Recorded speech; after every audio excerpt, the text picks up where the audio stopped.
That's how you start. Now let's begin the story.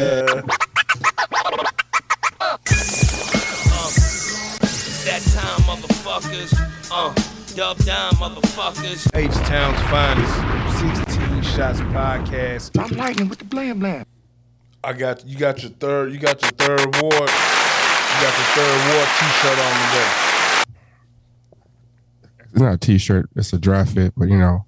And then I'm blending in with the stars and the quasars behind me. Very much so. You know Very what I'm much saying? so. All right, what's good with you? What's up with you? How was your trip, man? Man, my trip was cool. I got to start flying Delta instead of United, man. My fucking flight got delayed. I guess I can't complain too much. It only got delayed an hour. So, you know, can't be that upset. I'm amazed at the snobs we've become, bro. What you mean, man? I'm talking about as a society, man. Let me get myself right. I got some stuff going on right here. That sounds crazy. It do sound crazy when you think about the fact that I'm complaining about having to have a flight delayed for an hour and turn an 11-hour trip into an hour and 45 minutes. Exactly. Yeah, when you say it out loud like that. But you know what I realized when I was on the flight, bro? And I hope this don't sound toxic or racist, man, because I love all people.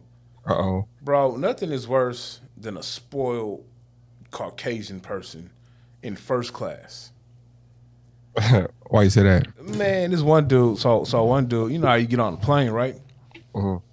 So really for me, I mean, the first class seat is a good seat. But if I'm flying under 4 hours, I ain't got to have a first class seat. I like the economy plus, extra leg room. You know what I'm saying? You don't get the little snack pack and shit, but you know, it's all about the paying up to get on the plane earlier so you can make sure you get that overhead bin for your carry-on. You hear this captain he doing, y'all? See how he's stunning, like, you know, I only do first class on a 4 hour. See what I'm saying? Like, you know, 1 hour I could do economy plus. 4 hour and up, that's when the first class is worth it.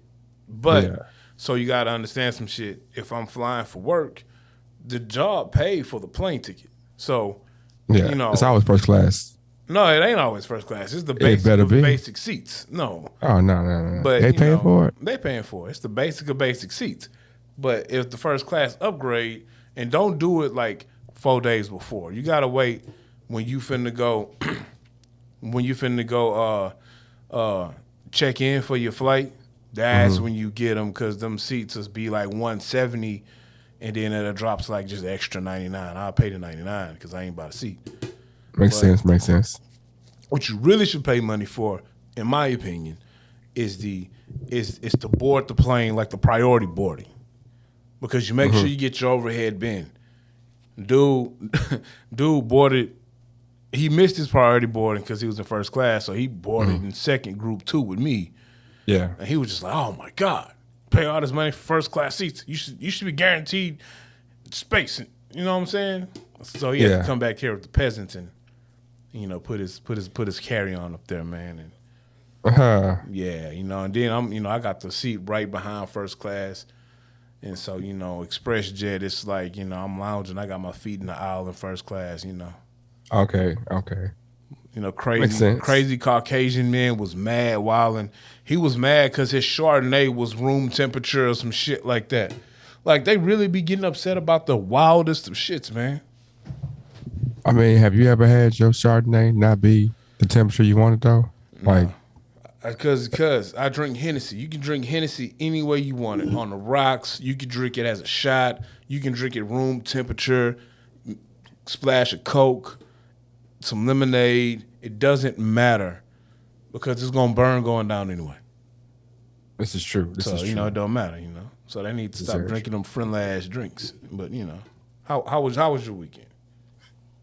My weekend was, man, it was...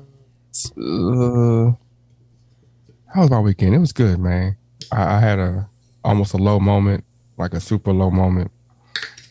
Talk about it. Speak on it, King. Let's go. Let's talk through this so we can make sure you got some good mental health going into Hump Day. So, I ended up repping at Carnegie High School, which is the new location for the Vanguard program that was once at Jones, right? Okay. And so, unbeknownst to me, that this is the early colleges league, right? I'm thinking it's just high school basketball. It's the early colleges. Early colleges. And you ref not participating in playing, right? Yeah, definitely repping. I'm repping. These are high school kids. All right. Yeah, they give you the business. Not really. Shit. So anyway,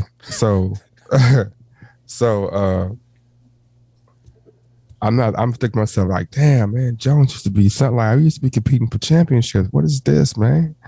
Looking at it, and it's, Vanguard used to be in Jones, and they separated to become Carnegie or whatever. So I'm like, man, it's crazy, man. But then at the end of the day, the rep told me, no, man, this is the early colleges league. Like this is not the real teams. These are the club teams for the early college. So I'm like, oh, okay. Because I was finna say, man, bro, when they got these kids playing in, it's like less than rec league jerseys, man. And you had kids who couldn't dribble up court, man, on varsity basketball, man. Yeah, because they're going to be our future scientists and mathematicians and politicians. But I'm saying Obama had a jump shot, though, bro. What was it, bro? The Supreme Court, wherever they reside at, there's a basketball court above the main chamber. And when they're in session, sometimes you can hear people hooping. What kind of hooping goes on at open gym at the United States Supreme Court? Like, is it really like, in my mind, I envision like you got your regular, run-of-the-mill professionals, no matter the ethnicity of them. They're just really there for some open gym and some exercise.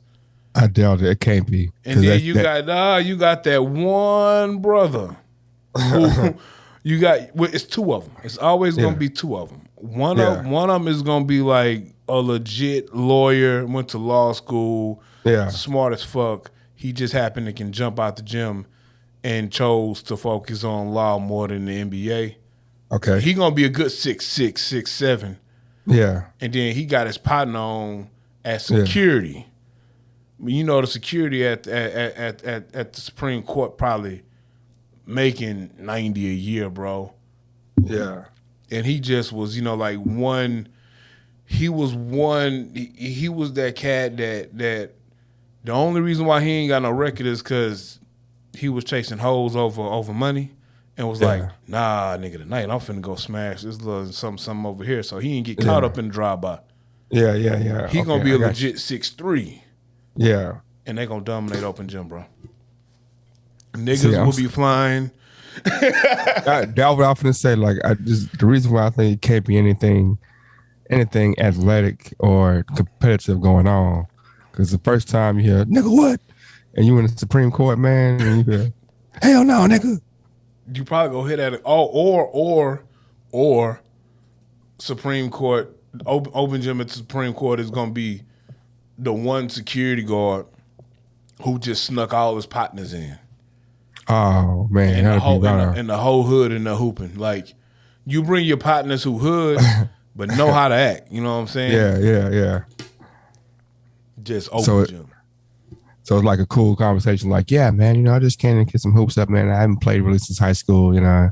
Play a little bit in college. And you know how we do it. Any opportunity. Hey man, so check me out, bro. My cousin got locked up in 95. Man, he got caught with 10 keys in the truck. Can you help him out? You know what I'm saying? Okay, so what I was saying? Oh yeah, okay, yeah. So I saw it was early colleges, right? Yeah. And so then I realized that it was kids that wanted to play sports that were smart, but just were never taught to play sports, man. So what's the opposite of that, man? It's kids that play sports that really wanted to be smart, but never got the opportunity to be smart or get the education they really wanted. It's kids that play sports that wanted to be smart but never had the opportunity to get the education they wanted. Yeah. Why is Like that? it's kids right now. It's kids right now that's playing sports because they see more money in it. They see more approval for it, and it's like, yeah, man, that's what I want to do, man. Instead of them, but they really that's not what they want to do. That's what they doing because they almost like kind of forced into it. But then you got some other kids, them same kids really wanted to be like mathematicians, man. They really mess with numbers. Mm-hmm. They really got some theoretical, saying mastery going on in their mind about theory, saying, and English or whatever subject you want, what I'm saying. But they ain't never had the avenue to just go out there and just like. That's why I really respect weird white boys, man, and weird white parents, man, because they let them kids do whatever the fuck, man. Like, hey, no, you ain't scared to do nothing, man. I'm a doctor, or yeah, I'm a lawyer, but shit, you can have your weird period. You can explore this shit to the furthest, man. That's how I get. You know what I liked most about my childhood growing up? What's that? So, and this ain't a knock on my brother, but I saw my brother live vicariously through his kids, where, my brother loves football. So, he kind of like preached football in the house. Matter of fact, he preached football in the house. It was football, Tennessee Titans, and the University of Texas.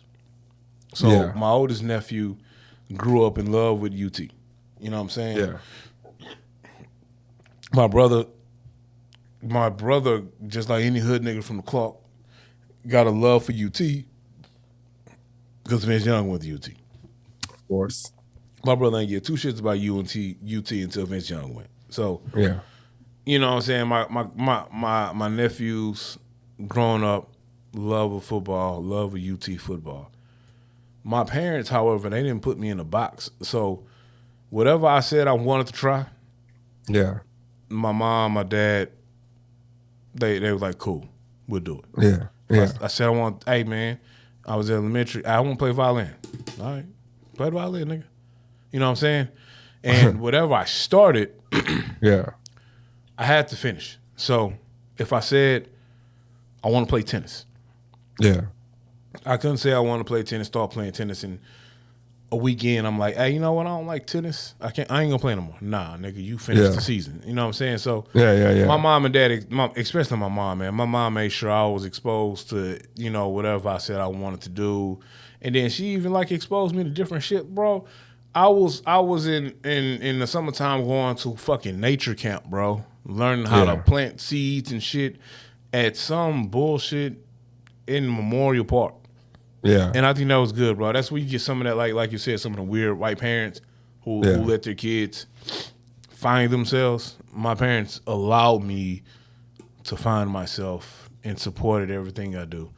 And I think that's how you produce a kid who is able to explore all things and figure out what they want to do with their life, opposed to some who just feel like, I gotta play football, I gotta be a doctor, I gotta be a lawyer, shit like that. Yeah. I know the audience probably wonders sometimes when they see me listening to you talk and I just grin out the blue and my eyes light up, man. And like, you're not saying something that's like a funny point, but I'll be forgetting things I'll be wanting to put out. Like sometimes I'll have my phone with me during the day and I have a point that I want to talk about on the show, like something I just want to remember for the show. I'll put it in my phone, but I'll be forgetting sometimes, or I don't have my phone on me. And sometimes they say one word and it just remind me of some shit like, damn, I want to talk about that. You know what I'm saying? And this is going to be a funny exchange. What you want to talk about, bro? So now I'm talking about, you know what I'm saying? Because, we have, I work around people. I see people. I get phone calls, texts, DMs, all that about the show. You know what I'm saying? And so I was talking with a listener earlier today, and he's like, yeah, man, that was hilarious, man. I was like, yeah, it's pretty funny, man. And he was like, man, he hilarious. And then the situation's hilarious because he's like, they'll be really getting mad. Like he's like, I was like, yeah, it do be funny, man. That be tripping me out too. So then he's like, man, but then he came down a whole lot. And he started talking about, I'm gonna let you tell the stories, man. But French fries and boxes. Okay, go.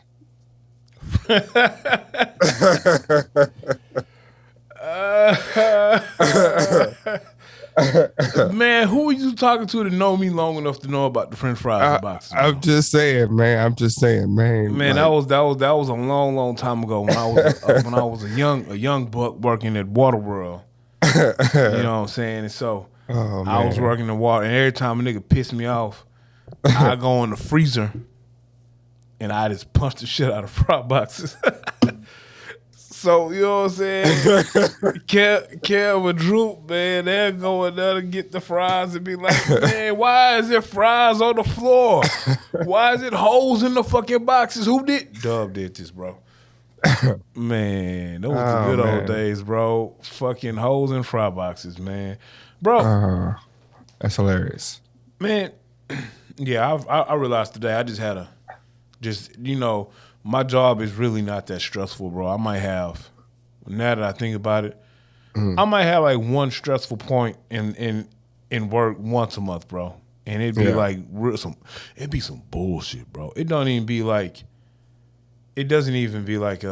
some real stress. It's like, why is this even a stressful point? It's like, I've always heard people that give the analogy like penis swinging contest.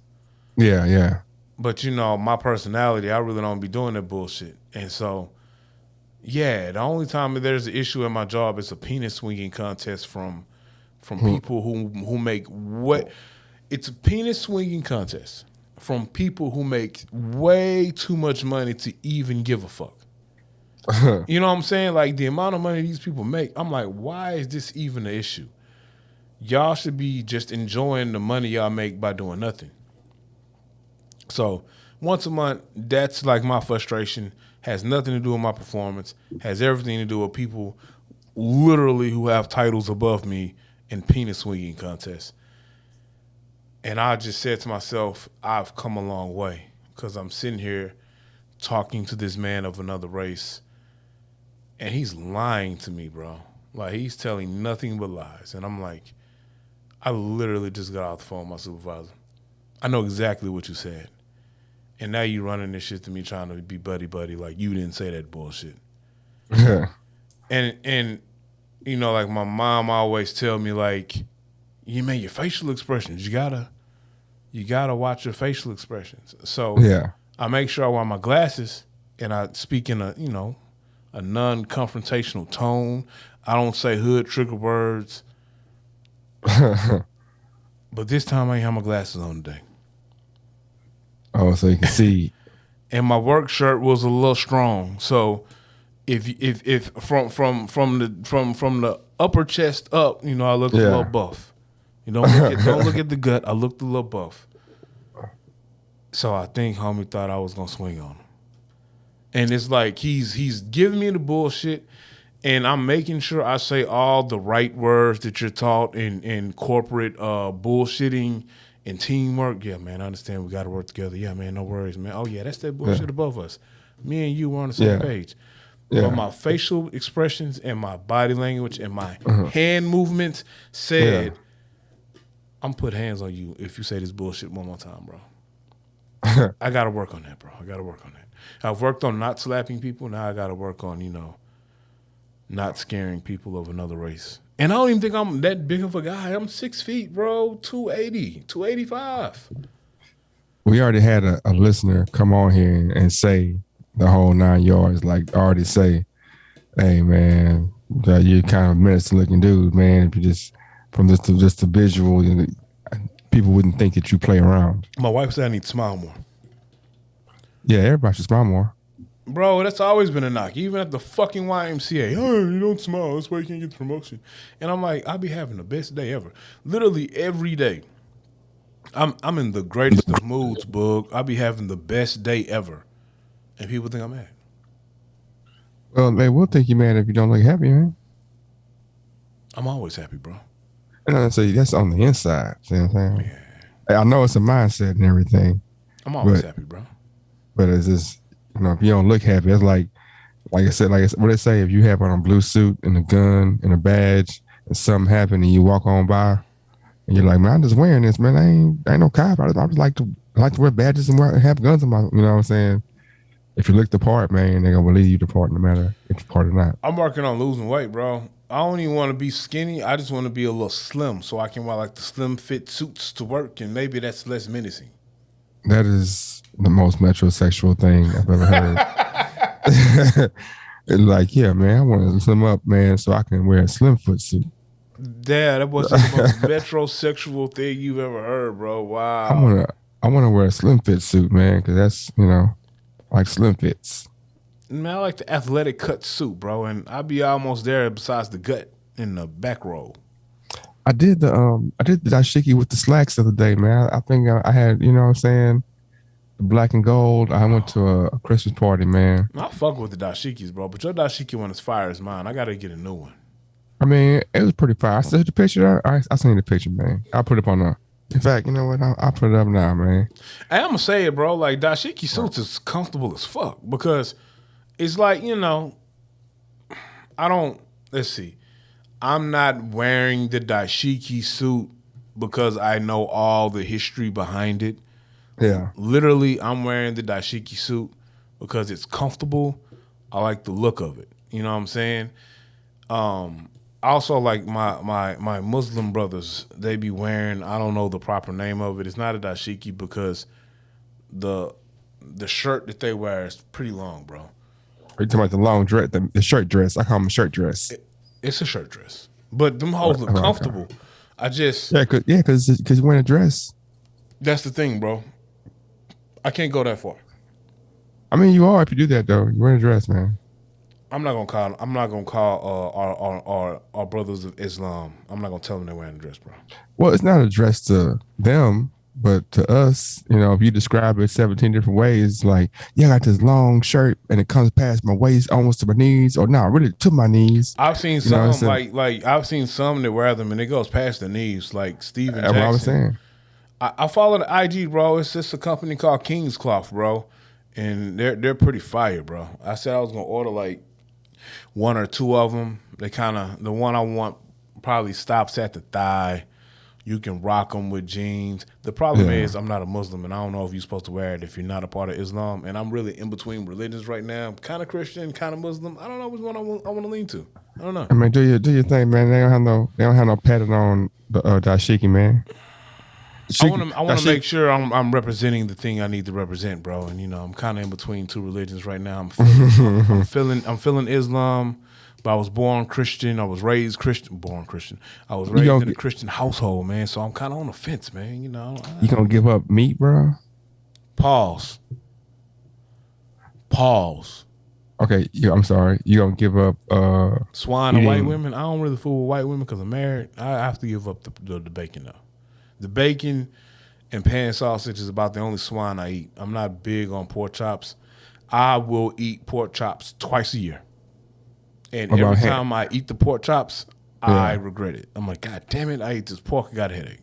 What other swine you got? Ham? Ham?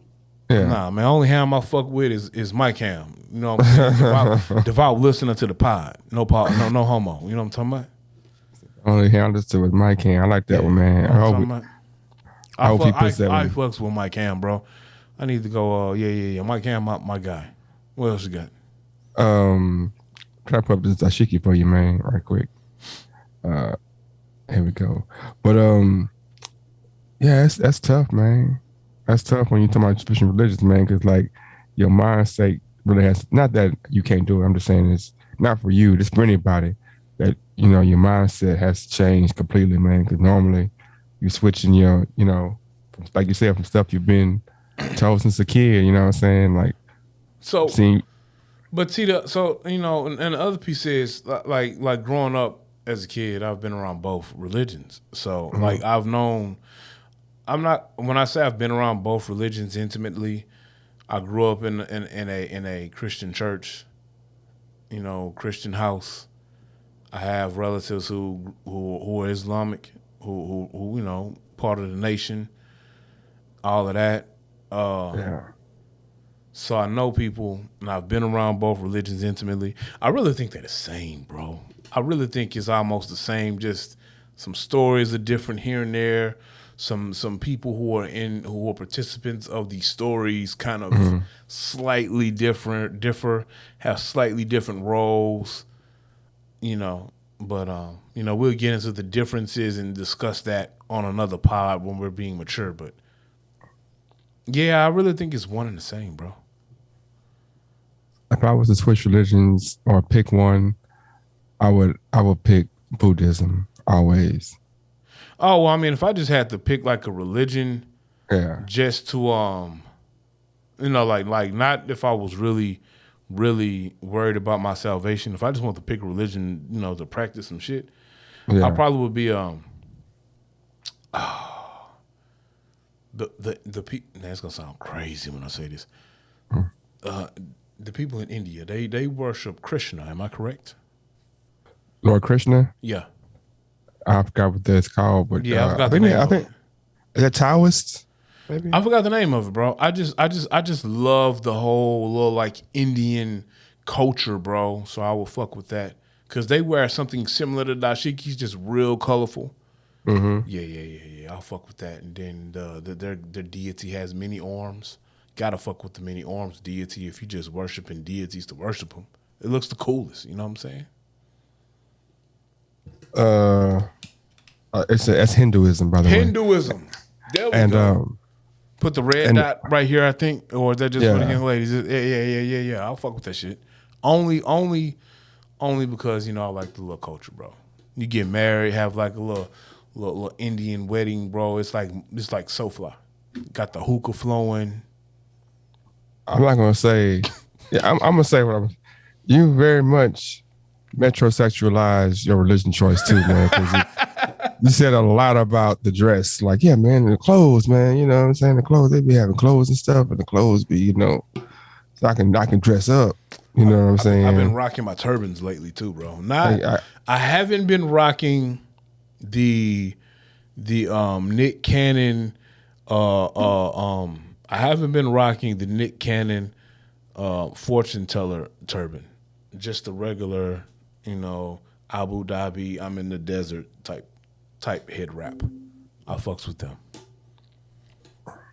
that boy's wild, man. I like scarves too, bro. Y'all boys walking around here with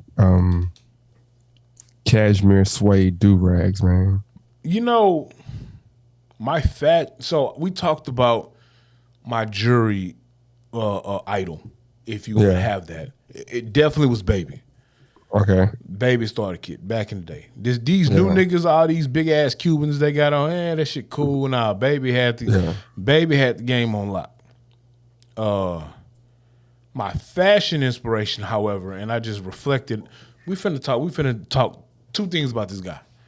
My fashion inspiration, however, as I reflect back, even in our rapping days, I was walking around with the Punisher belt buckle, big ass Eagle belt buckle. This was before my gut was too big. So the Eagle belt buckle used to like stab my gut, but I could still pull it off, tucking my shirt in and show my belt buckle. And I couldn't afford the diamond, so it was rhinestoned out or whatever. Yeah. Jim Jones might be my fashion idol, bro. I'll fuck with Jimmy, bro, hard. And I seen Jimmy on the block. He had on some ripped jeans, some Jordan 1s, a hoodie, and like a fucking Louis Vuitton scarf. And I was like, I need that scarf. Yeah, that's pretty metro, bro. That's Metro? That's pretty metro. Man. Damn, okay. That's right. You said scarf. Scarf. You know what I'm saying? I fuck with scarves, bro. You said scarf. When you said scarf, that was the number one sign that this is probably a metro conversation, man. Like, So you know what else I found out? My cousin's wedding. I might have been one of the youngest guys in the groomsmen because I'm the youngest out of all my cousins. Yeah. Outside of my cousin Patrick, but he was he cool, but it was I'm the youngest that counts like that. Saying it don't count in life? Goddamn. No, he of course he counts in life. I'm the youngest cousin that I'm the youngest because he came that life matter, along later. Like after he came along later, bro. So he counts. But the original OG cousins, I'm the youngest. So okay. I was the only one who knew how to tie a tie. You know how to tie a tie? I mean, I know how to tie a tie. It's not Metro, bro. That's not. But that's I was like these guys are 50, 52, 49, and I knew how to tie a tie.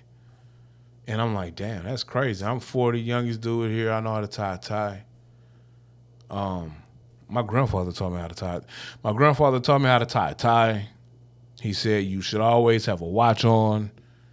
You should always know how to. A man should know how to tie a tie. Always have a watch and a wallet, and know how to shave with a straight razor. Oh, and shoot a gun.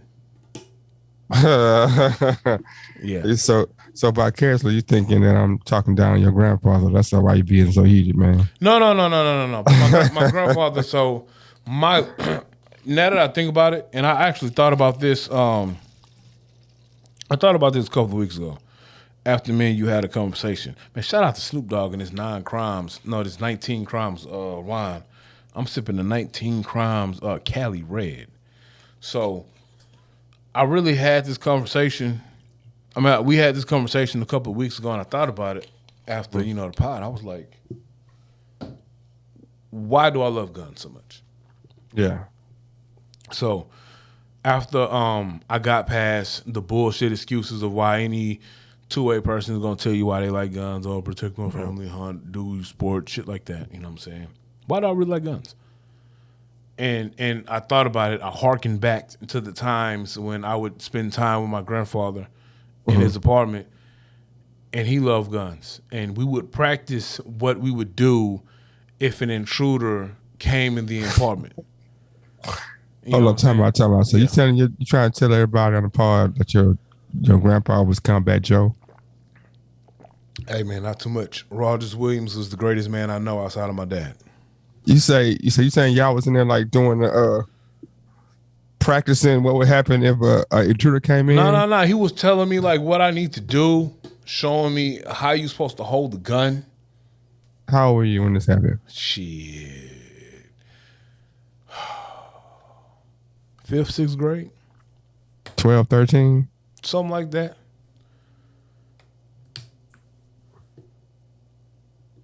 Show me how to hold a rifle, all that shit. I can see it. And then, my old man doubled down on it with 357 Magnum. So, I had the common sits rifle training with the grandfather.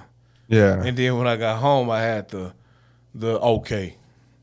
pull out the big ass Dirty Harry 357 Magnum, the hand cannon. And I'm like, and now that I think about it, like, yeah, that is not the hand cannon 357 Magnum is not like, bro, that's not the ideal gun for home defense. That's the ideal gun to put a hole in a person, man. Yo, to put a hole. If you want to mess up your furniture, shooting at somebody, bro. You let that thing go twice, you don't want to shoot it no more, bro. Yeah. You know what I'm saying? I'm a bitch when it comes to the fuck them 45s and shit, man. I want the 9, bro. The 9, bro, you can let that whole clip ride and it's just accurate, no jump. You can, you know what I'm saying? You start getting them 40 cals or 45s and that bullshit. Nah, bro, I don't need no hand cannon. If I can't kill you with a 9, bro, you deserve to kill me and rob me, bro. Straight up. If I can't, yeah. I can't give it a 9, man, and you can get you out of it, man. It's yours, bro. So when you go to the airport, what is your routine? Yeah. If you know you get on a plane, what's your routine? Man, get there. Mind you, I ain't been on a plane in a minute, but get there, check in. Headphones. Do you have like a pre-airport game plan? So it depends on where I'm going. So our vices might be different. Yeah. So at any given time, if we do a backpack dump, yeah, the things that come out of our backpacks collectively, me and you, will be different. But I feel like there are things in our backpacks, me or you, can get us thrown in jail if we forget to do a backpack dump before we go through TSA. Okay. Yeah, well, I do a backpack. Well, I do that at the house before I leave. You know what I'm saying? Right. Definitely double check, make sure I don't have nothing that can give me 20 to life. So I don't have kids. I am a responsible gun owner, and I do secure my weapons. Yeah. However, I have a license, and I carry everywhere. I have a couple of handguns. I have multiple handguns. Well, I have a 380 that I carry. 380 slightly bigger than my wallet. Throw in my pocket. I'm good anywhere I go. Well, I forgot that I was cleaning out my demo, so I threw a 380 in my bag. Forgot it was in the bag, and didn't look for it because I was walking around with the 9. So literally, I was walking around with the 9 on me and the 380 in my bag. Didn't realize it. Yeah. I pack up all my shit in my bag to get ready to go to the airport. Something told me, bro, just look in his pocket. I looked in the pocket. You know what I found? The 380. I found a loaded 380. And I was like, man, what would happen if I would have walked through TSA with a loaded 380? You'd have been like Jules Santana, man. I would not have been like Jules Santana. I'm not a felon with pills also. So what do? Do I run? Or do I be like, damn, I got a license for that thing and I just forgot to take it out of my bag? Like, what happens? Like, do you automatically go to jail, or is there like some like TSA like grace, like, okay, you made a mistake, we're gonna have to confiscate this. You're not gonna get on your plane. You can go put it in your car. Like, what happens? I think it depends on where you go, man, because like I always feel like human discretion is the key, or discretion, however you. But the way you're a human person says, like, man, look, I could pull you over for going 47, or I can let you go. Speed limit 45. You know what I'm saying? Yeah. Or I can just like look at you and be like, man, like that's always an option. But then people like, if you got the rules say this, man, and you know what I'm saying, like, bro, you finna waste a good time amount on something that's nothing, bro. Like, it's people out here that's really, it's somebody who hiding guns for real. Mine is an accident, you know what I'm saying? You see, I'm responsible for going, and you see, I got all this paperwork behind my name, and why would I have, you know what I'm saying? It was obviously drug test me, man. You know what I'm saying? Do all you gotta do, bro. Also, so when I left Houston, so I flew to Atlanta. I checked my bag. I flew back to Atlanta. I was like, man, I ain't checking no bag. I'm coming back to Houston in a week. So I left my large bag at the house. I just got on the plane with a carry-on and a backpack. So, I had the big lotion. I had the damn, that shit loud. Yeah. You hear that shit? Yeah. Bro, it's like the fucking outside shit. It's on you though. It's on No, that's on me. It's the fucking AC shit, whatever. I don't know. You sound like a robot. Yeah. So it's like I'm talking to Megatron. The AC unit outside, bro? That's what that is, bro. But no, it is. We can hear it in your speech through the microphone. It's just feedback, bro. Oh, okay. Sorry about that. Damn, I sound like that for real? You sound like Megatron's little brother. Damn, why I gotta be Megatron's little brother? Because Megatron voice is kind of like bitchy. Who's your favorite? Okay, not to cut you off, but this is a real question. Okay, NWO or Generation X? Man, why you do me like that, bro? Why you hit me with the NWO or DX? Yeah, one or the other. Man, you should have hit me with like the NWO or the Nation of Domination, bro. Nah, man. The NWO was definitely the response to the Generation X, man, because them boys was like the biggest stars being bad guys, so they came with the. I'm a DX. I am 110% a DX nigga. What you talking about? Triple H, X Pac, badass Billy Guns, the Road Dogg, Jesse James. What? Man, I'm DX, bro. But man, they had the greatest heel turn of all time ever, man. NWO, man. Hogan. Hollywood Hogan, man. That's the what I'm saying. So NWO was Hollywood Hogan, Razor Ramon. That's what I'm saying. Scott Hall, Steve Nash. Man. Yeah, that was the. Then we end up getting Ric Flair involved in the situation, man. Ric Flair. That's what I'm saying, bro. We had the whole Four Horsemen in my bed. Lex Luger. We had Arn and Anderson, man. Bro, and niggas forget, not only did Hogan turn heel, but that's when he grew the black beard. Yeah. With the blonde. Yeah. Bro, yeah. Nah. It's still DX, though.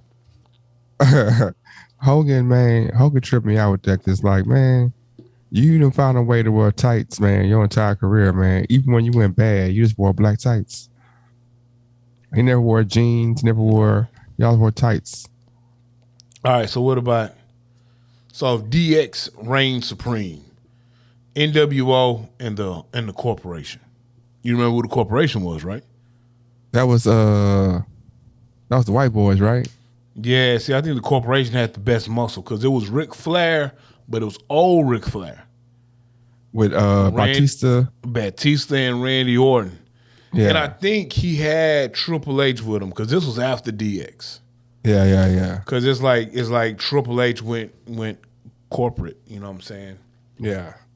So it was Ric Flair, Randy Orton, The Rock for a small second, and then you had Dave Batista. And I fucks with Dave Batista, bro. Like, Dave Batista is one of my favorite wrestlers, bro.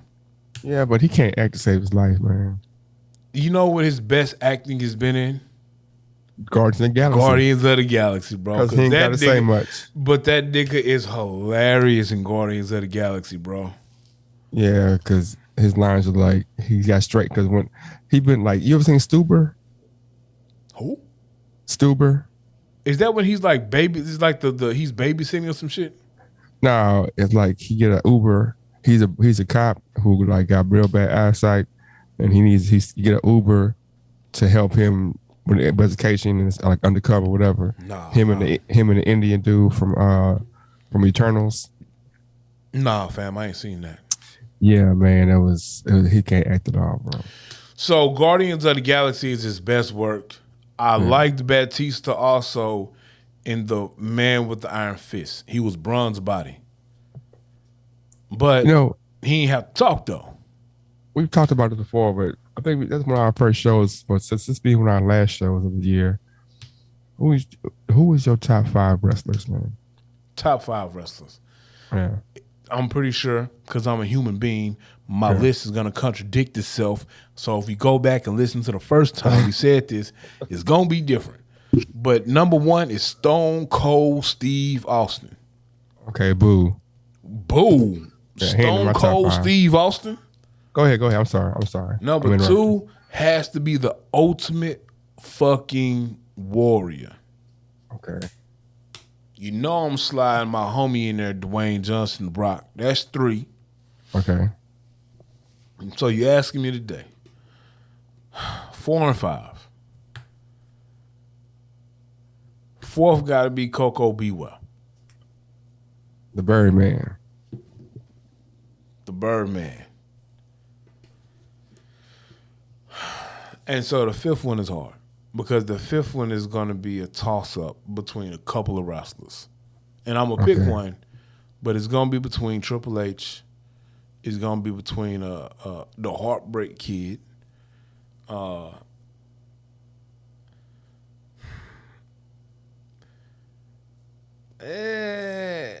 Ultimate War, not Ultimate War, fucking Undertaker, Superfly Jimmy Snuka. Okay. So, who can I throw? Who is it gonna be? Who's gonna be number 5? Fucking Bradshaw is number 5, bro. Who? Bradshaw. Hold on, time out. Bradshaw was the white boy. Farouk was Gene. What's his name? Yeah. Gene Simmons is Ron Williams and Gene Simmons. Gene Simmons, the black dude, right? Yeah. But And like the end, so at the end of his career, he was like, damn. Which one was that? Gene Simmons? Yeah. Gene Simmons, bro. Yo, this is horrible. Okay, so my list isn't filled with who I probably think are the most technical wrestlers. My list is filled with who I liked. But I feel like 5 ain't enough. You got to give me like 15, bro. Look, I'm gonna tell you how any respectable wrestling fans list. Tell me, because I feel like I missed one of the 4 horsemen, bro. You got to start off with Hulk Hogan, man. No, you got to. No. And that's what I'm Hulk saying. Hogan. See, Hulk Hogan should be my number 1, but I'm riding with Stone Cold because he's from Texas. The Rock and damn, because they black. You know what I'm saying? And then shit, who else I said? I said The Rock. I said Stone Cold. I said, Ultimate fucking Warrior. Okay, you said your power. It got to be more than 5. You got to be more than 5 because I gotta find a way to put. You gotta find a way to put the Macho Man Randy Savage in there. I'm gonna say mine gonna be Hogan, Flair, Macho Man,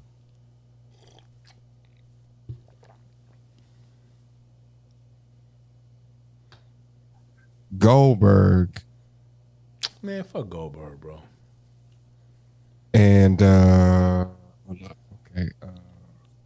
You know, Linda, you get a whole line of Coke. Man, Macho Man was the truth, bro. You're definitely going to hell for that one right there.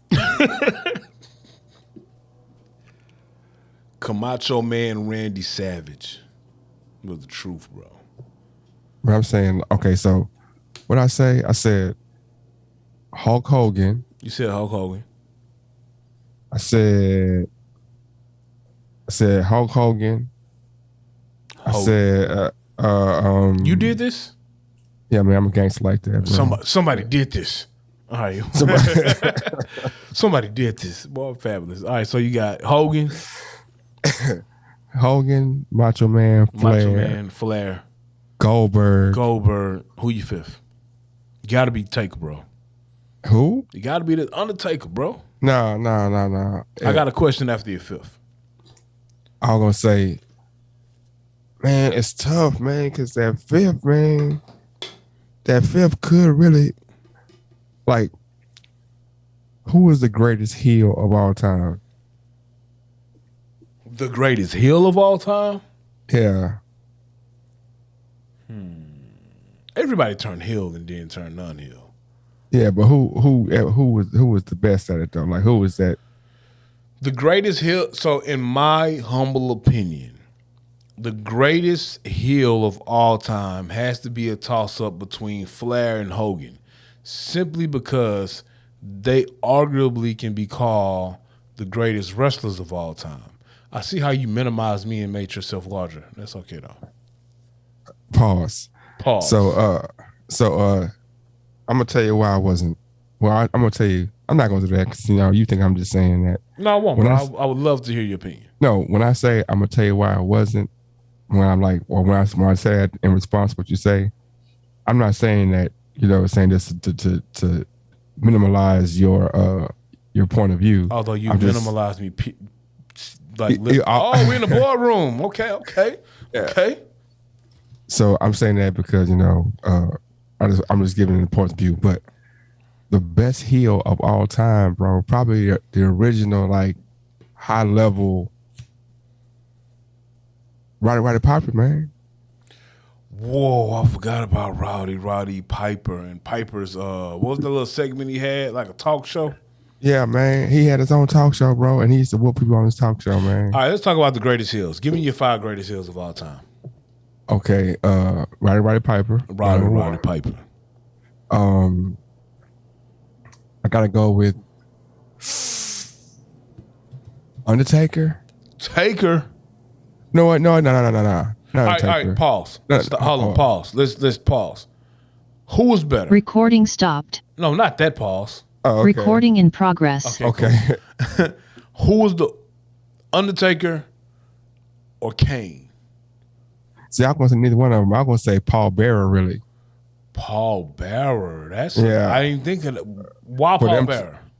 That man, he's the one, bro. Oh, Undertaker, you know you can't stop it, Undertaker. Like Undertaker didn't say much, bro, for his whole first half of career, man. He just Paul Bearer was his. You know what I'm saying? So, All right. Do your top 5 heels, and then we're gonna go to like the top 5 hype men. I guess they like the side niggas. yeah. You talking like Paul Bearer, was the Taker. Yeah. Jimmy Hart, them type dudes. Yeah. Okay. So I got Paul Bearer. I got Roddy Piper. I got the 4 Horsemen as a collective, all in one. All right. I got bad Macho Man and I got bad Hogan. See, there's no problem with your list. The only thing I would change from your list, Yeah. I probably would remove bad. It's going to conflict to what I said. I probably would remove either bad Hogan or bad Macho Man, Yeah. and I would insert DX as a collective. But then if I do that, I got to insert the NWO as a collective. Yeah, the NWO. But Because that was the coldest move. That was the coldest move ever. Was when like every time they whoop somebody, they spraying painting on their body. That's like one of the cold disrespects, man. But see, I would have to, if I had the top 5. I agree with your list, but my top 5, if we're doing a collective, I'm gonna start with DX. But then I'm gonna start with DX, and of course I'm gonna have heel Hogan. Okay. All right, but see, I'm gonna give you heel Sting. Give you heel Sting. I'm gonna throw Prince Albert in there. Heel Prince Albert. You remember Prince Albert, right? I remember Prince Albert, man. I said the heels that are not in shape that wrestle. I'm like, y'all great actors and everything, but I'm like, man, y'all can't really wrestle. So, man, I don't really feel y'all. So now this is my next question. I never will call Stone Cold a heel, because to me, Steve Austin never was a heel or a non-heel. He just was Stone Cold Steve Austin. The same with Undertaker. Honestly, Taker never was a heel or not. Kane has been a heel or not a heel. But to me, Undertaker and Stone Cold have never really been heels or not heels. They just been Undertaker and Stone Cold. Yeah, pretty much. However, let me ask you this question. Mm-hmm. Mick Foley as Cactus Jack. Was Cactus Jack heel? No, he was just an entity. I never liked Mick Foley. I hated Mick Foley. Bro, I fuck with Mick Foley, bro. If you are a true fan of extreme, high impact wrestling, you gotta be a fan of Hardcore Holly, and you gotta be a fan of Mick Foley. See, I'm gonna tell you why I hated Mankind, bro. I fucking hated Mankind. But when he was Cactus Jack, and I feel like Travis Scott owes him money, but when he was Cactus Jack, I fucked with him, bro. I ain't gonna lie. I really like. I ain't like Mickey Foley, or because Mickey Foley, whatever his name was. Because then I was like, remember when WCW had their stream matches with the Rock and Roll Express and with the Road Warriors, Like boys come out there bloody, man. Like every Road like Warriors was the truth, bro. you know what I'm saying. So like he was extreme, but he was like just a sloppy fat dude who couldn't compete, so he had to be extreme. He was over Like there in China though, bro, hitting niggas in the head with chairs and putting thumbtacks in his forehead and that's shit what like I'm that. saying, man.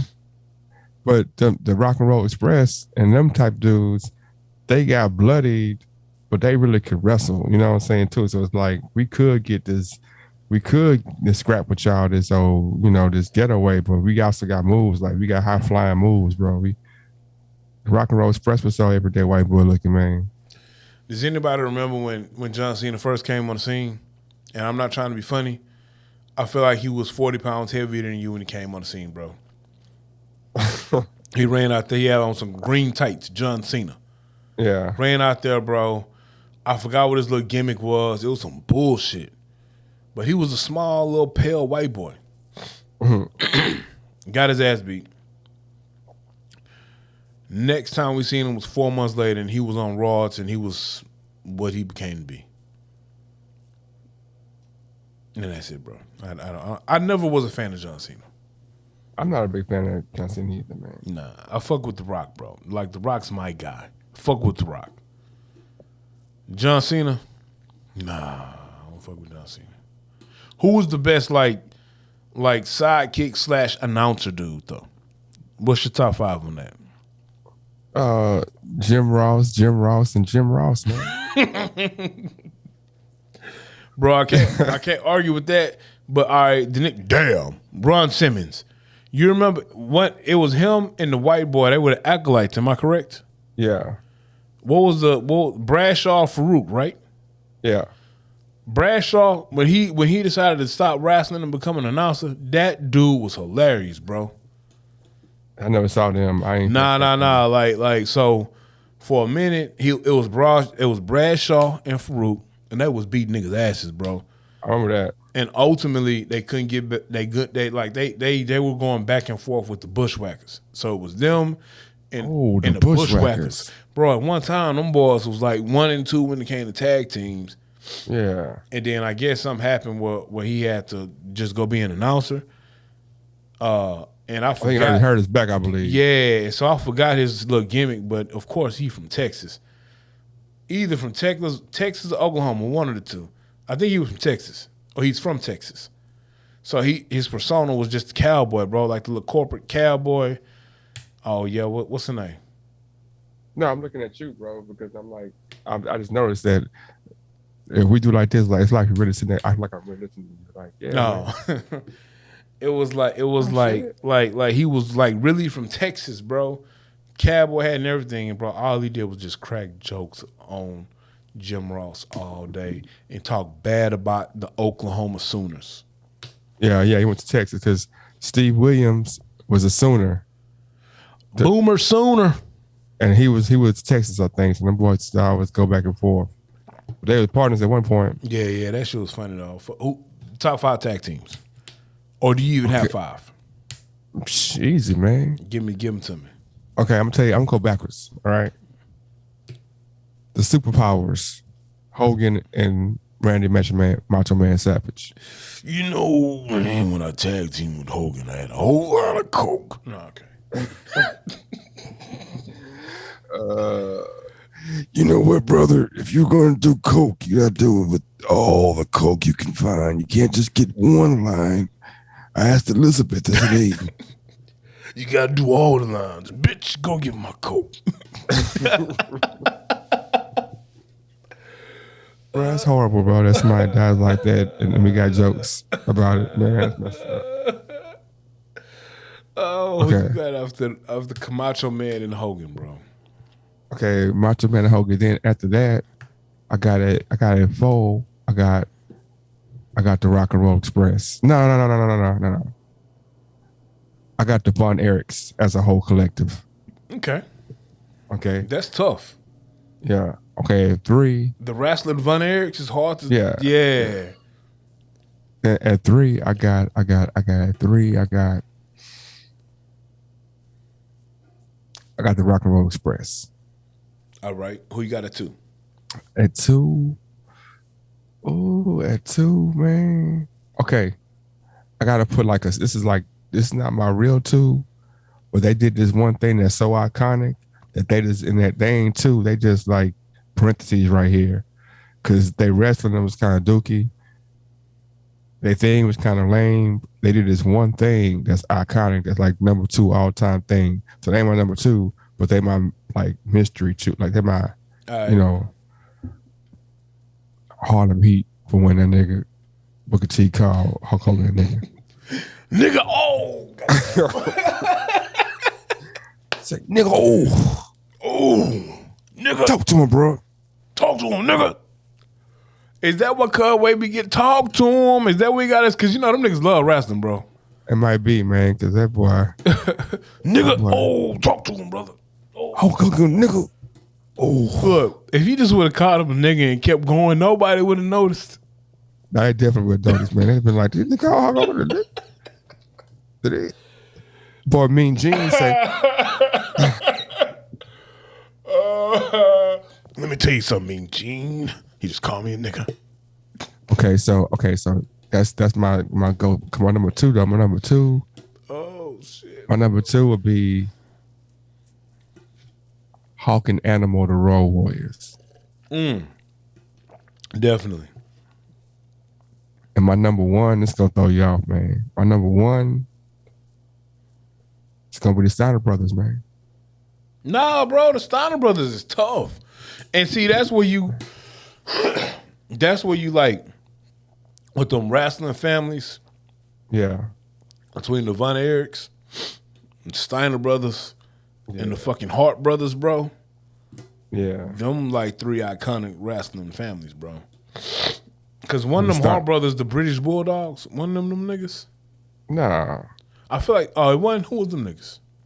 The British Bulldog, they had because it was two of them, and they were like a British wrestling family.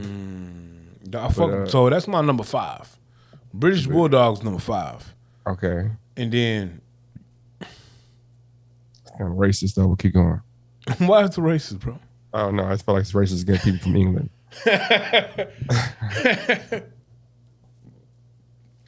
Fourth, gotta be the Bushwhackers. It was hard. That was pretty hard. I can't even admit that. I try not to put people on my list you got on your list. I try to have some, some variety. Yeah, It was hard. I was thinking about them, but I was like, they just when they slammed Fabulous Moolah time, I was like, bro, they tripping, man. When they did what? When they slammed the Fabulous, they body slammed the Fabulous Moolah. Damn, they did do that, bro. They put it on her shoulders and dropped her from the second rope. Yeah. Yeah, I was kind of like, got to too far with the comedy, man. I guess the third one got to be the Road Dogs, the combination of the Road Dog, Jesse James, and X-Pac. Road Dog was so unathletic and out of shape. That nigga wore sweatpants and a long sleeve shirt to wrestle, bro. So did the Bushwhackers, though, both of them. At one point in time, them niggas would have camouflage and wife beater. No, that's it. Now I'm gonna stop you right there, and I don't want to interrupt your list. But who you got? The Dudley Brothers or the Bushwhackers? Fuck, I forgot about the Dudley Brothers. Nah, Bushwhackers. Not by much though, because they really was the same, bro. That's my against each other. Who you got? Oh damn, it's a tie. They gonna knock each other out. What I said? Bushwhackers. 3 was the Road Dog, Jesse James, and X-Pac. My second greatest group, Bradshaw and Farouk, the Acolytes. And my number 1 greatest tag team, only because of what I like, style points, gotta be the Hardy Brothers. Jeff Hardy and Matt and Jeff Hardy. I wasn't never a big Hardy fan, man. One of them niggas reminded me of a Power Ranger. Why nobody fucks with Diamond Dallas Page, bro? Is that the one who broke his knee? I don't know. Nah, the nigga that fucked off his leg was Sid Vicious. Sid Vicious, yeah. He was hard too. He was hard till he jumped off that top rope. Bro, wrestling really wasn't for kids, even though kids watch that shit. That shit was really for grown-ups. What you got next on the docket, man?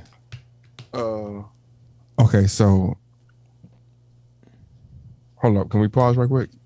Yeah. I didn't realize that the Amazon cord can be that cheap. Man, that boy Steph Curry, bro, passed up Ray Ray. I saw that. They were there. I saw that, and they was there. Ray, Reggie. Hey, that's fire, bro.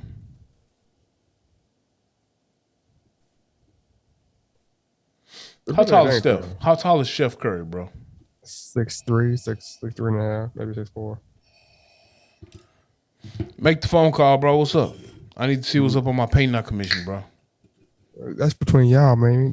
But the only time I have the conversation is when we're on the pod. I'm not, I don't call anybody independent. So, put the phone, put the call in, bro.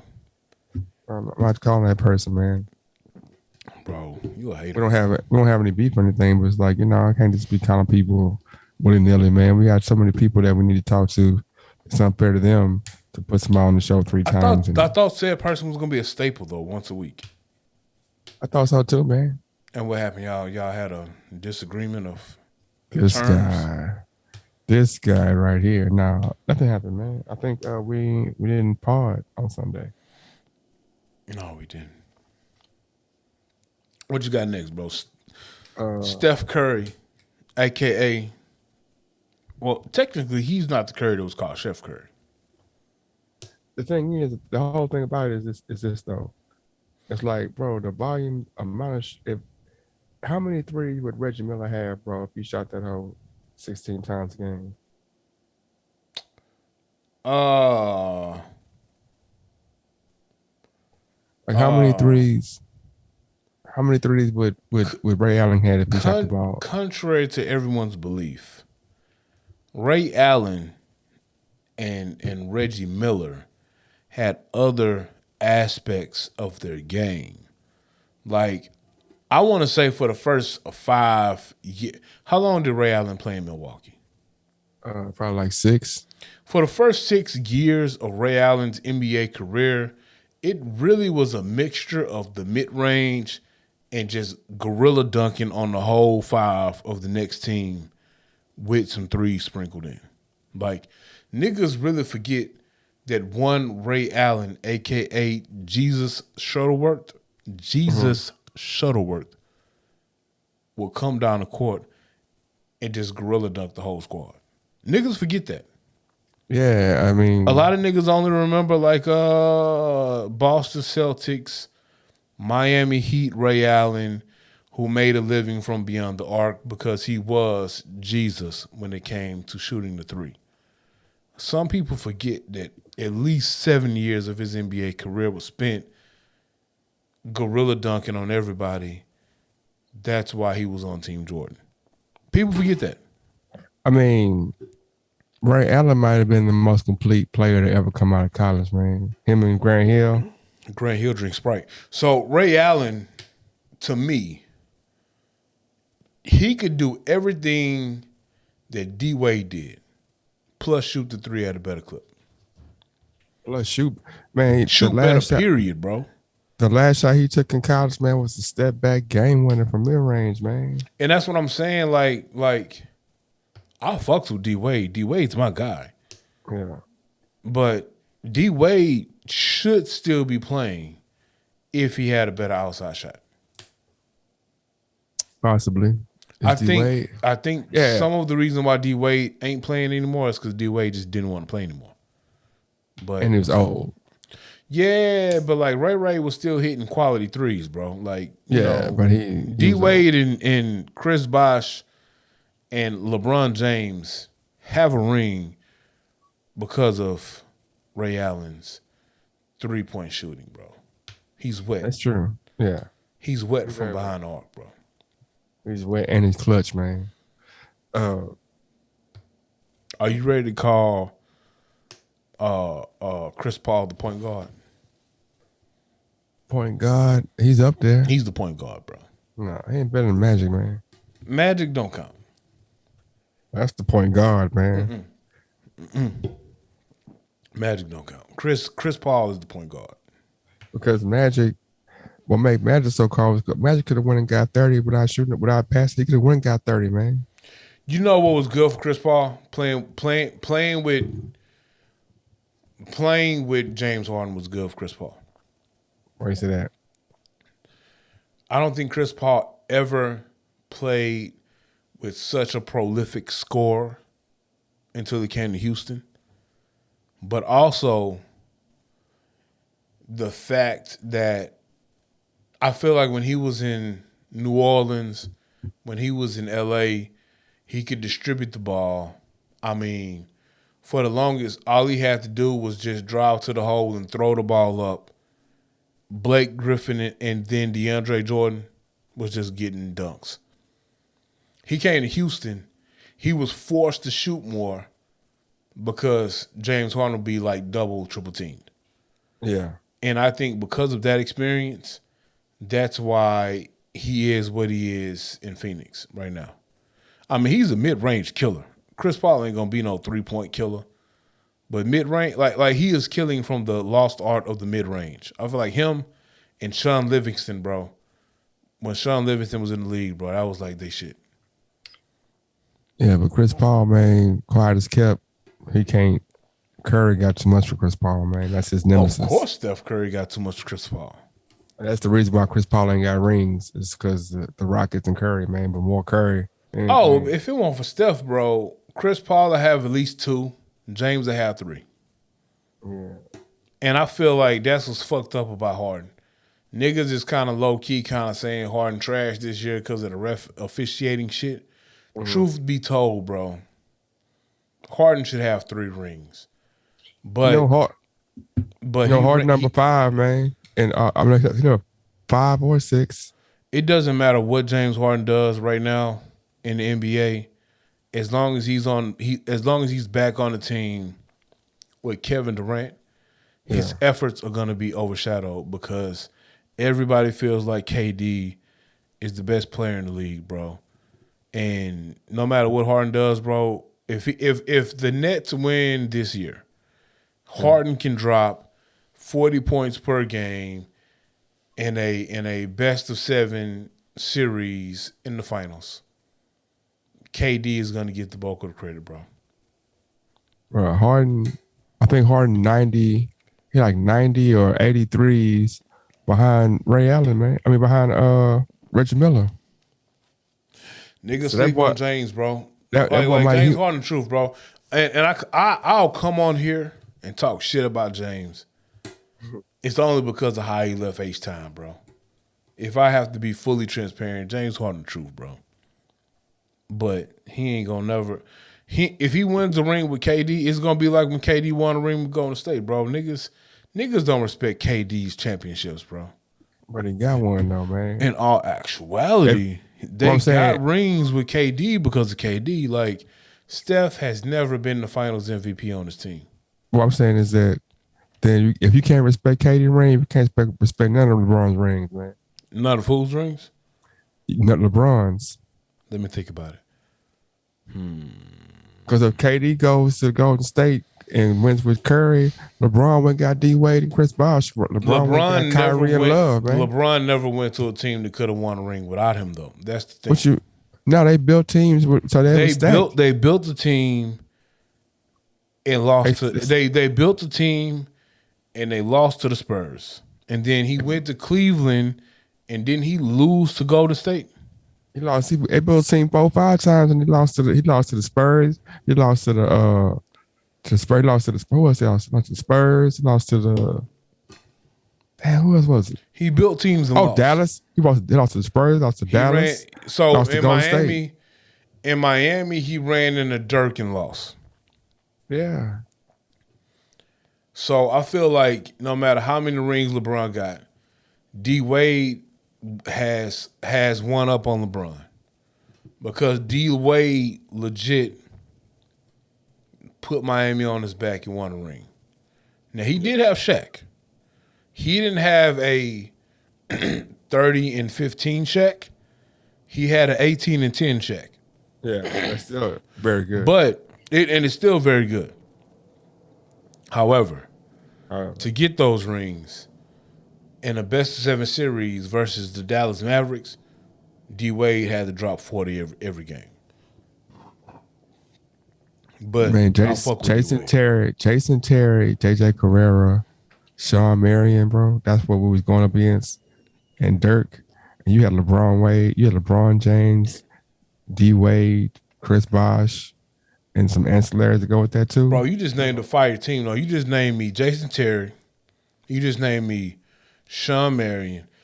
Yeah. What was the SA name? JJ Herrera. Right. Now what was that one nigga, the X Factor?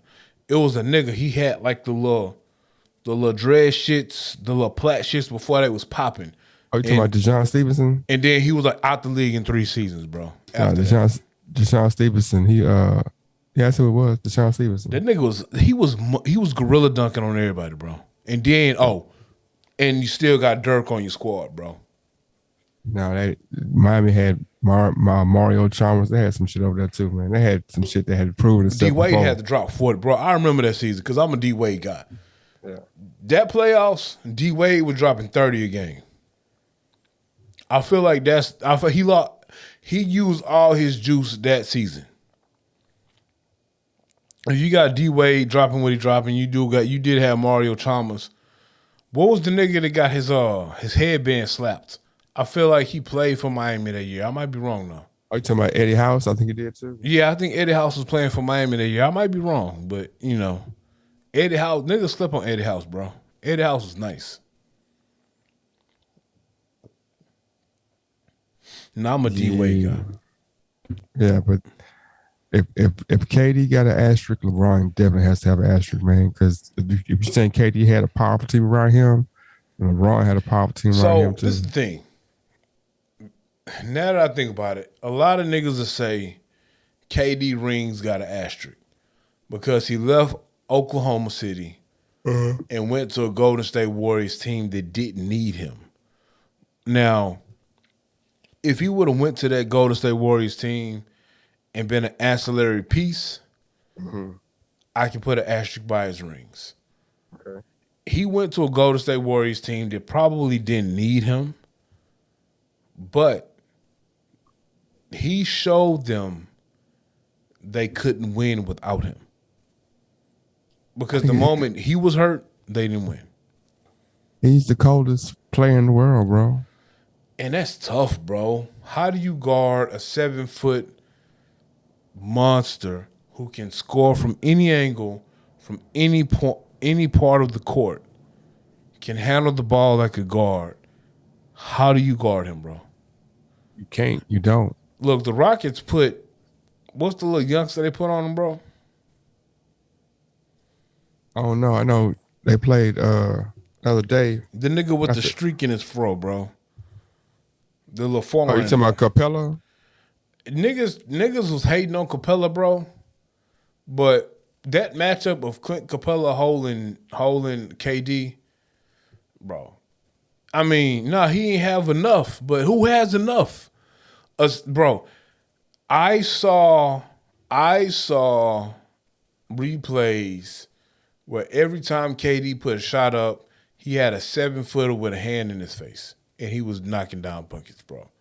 But the 7-footer was scared, man. The 7-footer, he had a hand up just because his hand was up. He wasn't trying to block nothing, man. He's trying to stay in front of this dude, man. Look, I saw Dwight Howard slightly in his prime trying to hold, what's your boy from Dallas, bro, that play in L.A.? Where he play? He play in Brooklyn right now.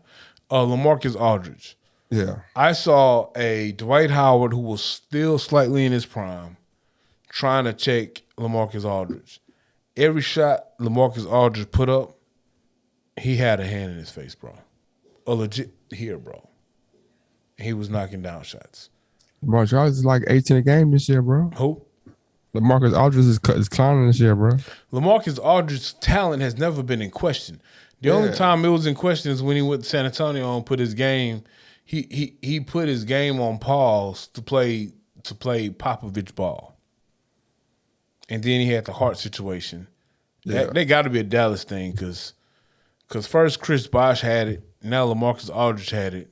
It's something in the water in Oak Cliff, bro. Oak Cliff, man. That's crazy. I was gonna say, so I'm gonna tell a short story before we close the show out, man. So going back to the very first question, how my weekend. So I went to a office party, man. Yeah, you were supposed to hit your boy up. You didn't hit me up. Damn, I sure was, son. Oh, that'd have been live too, bro. How live? Would it be like I might get a divorce live? Nah, it'd be live. Okay. So to the office party, man. One of our listeners, longtime friend, longtime listener, like, man, you know what I'm saying? You'll never get the house. Fuck with me. And you know what I'm saying? I'm like, okay, cool. So the office party, they had like some kind of theme going on, man. Like it was like a murder mystery type theme, right? So you come in. I would have loved that, bro. Yeah, so they pick certain people, like it's like 7 tables worth of people. 5, 6 people per table. They pick a couple people from each table, you know, to be characters in the actual murder mystery. My nigga, I could have been a character in Clue. You know, Clue, my favorite board game. Yeah, so I ain't know this going down, bro. So, you know what I'm saying? And then they had A5 characters there that's already going through what they're going through. So, you know what I'm saying? You say that I got actor of the I got my award, best actor award, you know what I'm saying? Not when I was the best actor, but it was pretty cool. We had open bar too, more importantly. Most important question of the event. Do people watch this video? People watch this video, man. People watch all these videos. I man. feel like they have actively, on this video, when you post it, they're going to actively see me go from extremely alert to extremely lit, bro. What this okay. Oh, because of the Snoop Dogg? The Cali Red is empty, bro. Most important question of the night. Did you bag any broads? That's not why I went there to enjoy myself. I went home early, man. I was in the house about 11:30 in the bed. Did you take a little breezy with you, a little dip? I didn't go with any dips or leave any dips. Did you leave with nothing? The only dip I had was the dip and the chip in the appetizers when I got there. No, it was cool though. It was cool. Definitely thinking about setting it up one day. I love the murder mystery game. I love Clue. Clue, my favorite board game, bro. And I was so there's a spot in Houston that have a live action Clue game that goes on, and you can go and be like an actor in it. I'm gonna find some shit like that in Atlanta, bro, and fuck with it. It's gonna be ghetto. It's gonna be like this here Clue. That's Tyrone over there. He the butler. Yeah, shouty. Shouty over there, stabbed the nigga in the back. Yeah. No, it was her because it had her it's with her Afro pick. Yeah, she had her skates on from the Cascade. Money's Latin niggas gonna try to sneak me or something, bro. They're gonna be like, man, we heard your little pod. We heard your little podcast. We heard your little podcast, shouty. Hey, so did you check out the Yeezy Drake benefit for Larry Hoover? I haven't seen the whole thing yet. No, I have not. I do think them funny boys in Atlanta gonna corner you. What? Them funny boys in Atlanta gonna corner you somewhere. Hey man, I got heat for haters, bro. Oh, you gonna pull out your little gun, huh? That's what you won't do. So is this a gay man you're impersonating, bro? Because you're doing all of this here, bro. You know what I'm talking about? It's gonna be the funny boy. It's gonna be excuse me. When you say funny boy, you mean homosexual, right? I mean the ones that talk like this. I don't know what their sexual preference is. I know they like to talk like this. I ain't never, really just sat there and like, hey man, does that mean you so dick? I ain't never, I mean, you gotta say pause, bro. Pause. I mean, that's what they might be doing, but I just know for sure that when they corner you, they're gonna be like, mister, is your name A.R. Dub? Whoa, pause. I like that Boogie guy. He don't want to shoot nobody, but you always talking about shooting somebody. You know, I paid $80 for a haircut in Atlanta. That's not no. I came to the H, saw my normal barber. I Yeah. paid my normal 40 for the cut. Yeah. My cut from H-Town is better than my cut from Atlanta. It definitely is, man. Definitely is. So I'm waiting until I go back to Houston to book my other appointment, bro. I can't be coming back to you. I can't wait until I come to Houston to get a haircut, though. Yeah, let's just make that not get on that Southwest 49 deal, man. What? They got a $49 round trip deal. Where? And it's anywhere. Just got to order like a month and a half in advance, man. So shit, you schedule like 4 or 5 haircuts, man. So what Where you you telling going? me is I need to schedule my haircuts bi-weekly on the $49.99 deal. And fly into really, Houston, yeah, get a haircut, yeah, and then fly back to Atlanta yeah, every 2 weeks. yeah. Because you spending the same 80. That sounds like a lot, bro. We're spending the same 80, and you can really tell somebody I'll be back in about about 8 hours when I get a haircut. You want to know what the problem is? What? I actually can parlay coming to Houston every 2 weeks for 2 days. One day be my travel day. Day 2 be my haircut day, and then I just work from the store and just fly out in the afternoon. How much That's gas a you gonna lot of spend? money, though, bro. That's a lot of money, bro. Because that haircut turns into $40. It turns into $100 plus a tip. plus $125. Damn, you chipping at $25 per $50 haircut? Nah. Because you said the tip, I'm including some bullshit ass. I'm not gonna go to the airport and not buy snacks. Oh, Nah, so I'm probably gonna see my normal H-Time barber every 2 months.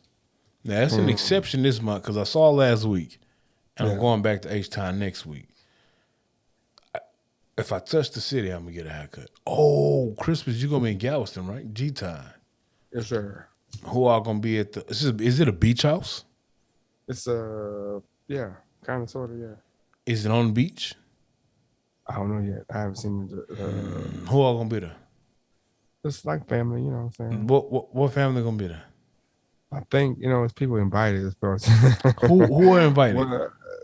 where you going? I'm asking who's invited. Of course I want to see your mom. You know what I'm saying? But who else is invited?